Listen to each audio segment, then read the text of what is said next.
Hello Aries, Sun, Moon, Rising, and Venus signs. Kamusta kayo? Sana po'y nasa mabuti kayong kalagayan. Welcome back po sa Star Tarot at kung bago kayo dito, welcome din po kayo. Please subscribe, like, share my videos, and leave me a comment kung nakaresonate po kayo. Aries, first card po ninyo, we have the Ace of Swords. Si Ace of Swords, ano to victory energy. So, most likely, meron ditong tagumpay na makakamit kayo. Meron kayong um, success, maaaring nanggagaling kayo sa isang parang chaotic na sitwasyon, magulo, ganyan. At para mapagtatagumpayan mo ito. You'll be able to find the clarity ah, at maiisip mo dito kung ano yung gagawin mo, ano yung solusyon na um, gagawin mo rito sa sitwasyon na to. Kaya mapagtatagumpayan mo to and you'll be able to claim your victory. No? So, kung kumukonekta sa'yo yung message na to, then alam niyo kung ano yung sitwasyon or problema or challenges na maaaring pinagdadaanan ninyo. Okay? So, ano lang kayo, pay attention kayo lagi sa intuition ninyo kasi the universe will send you a signal, kung paano ninyo haharapin ang sitwasyon na ito. Okay? So, we have the Two of Wands. Si Two of Wands is planning stage ito. Pagpaplano, paggagawa ng pag-iisip kung anong mga steps ang gagawin mo rito para sa kung ano man ang sitwasyon na kailangan mong gawin. And pwedeng nagpaplano kayo for opening up a business, pwedeng nagpaplano kayo for travel, or pwedeng nagpaplano kayo kung ano pa ang pwede ninyong gawin to better your situation or to better your life. Ang maganda rito kasi habang nagpaplano kayo, meron na agad na mga oportunidad, no, na dumadating. Kaya nga, 'di ba, may mundo diyan. So, that represents opportunities. Parang there is a wide array of opportunities na pwedeng nagla-line up na sa inyo sa ngayon. Kaya, kumbaga, the world is your oyster. 'Di ba? Napakaswerte mo na nagpaplano ka pala, nag-iisip ka pa lang ng kung ano yung gagawin mo, may mga opportunities na agad na nagla-line up. So, parang kung ano man yung direksyon na iniisip mong gusto mong gawin or gusto mong puntahan, pwedeng that is aligned, no, with your destiny.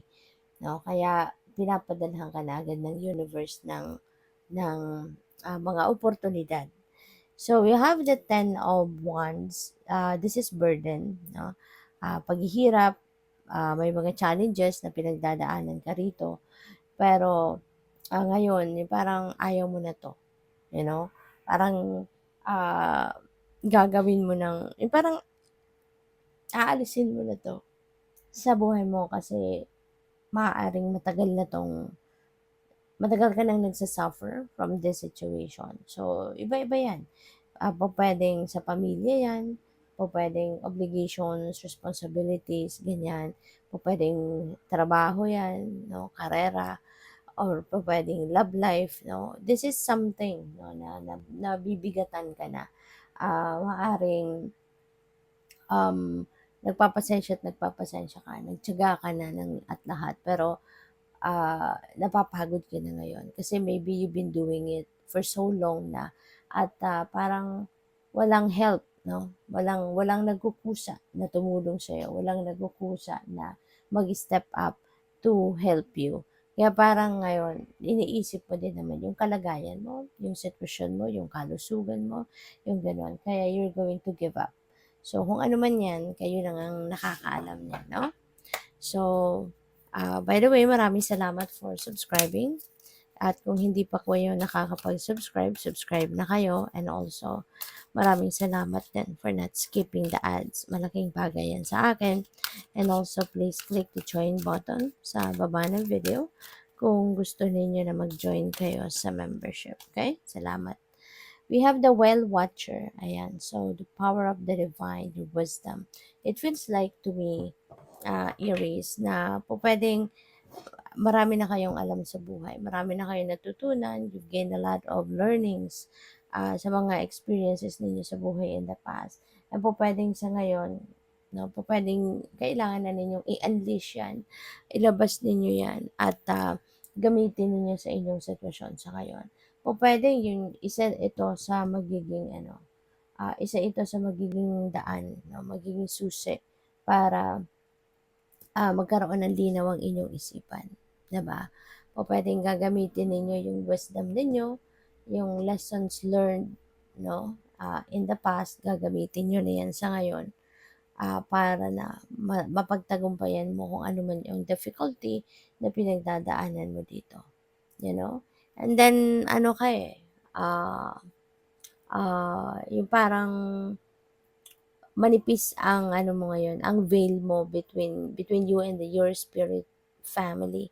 Kaya po pwedeng mabilis mong ma-pick up ngayon kung ano yung mga guidance sa'yo ng universe through intuition, through visions, siguro, or minsan binibigyan din tayo ng ano, yun nga, binibigyan tayo ng universe ng vision.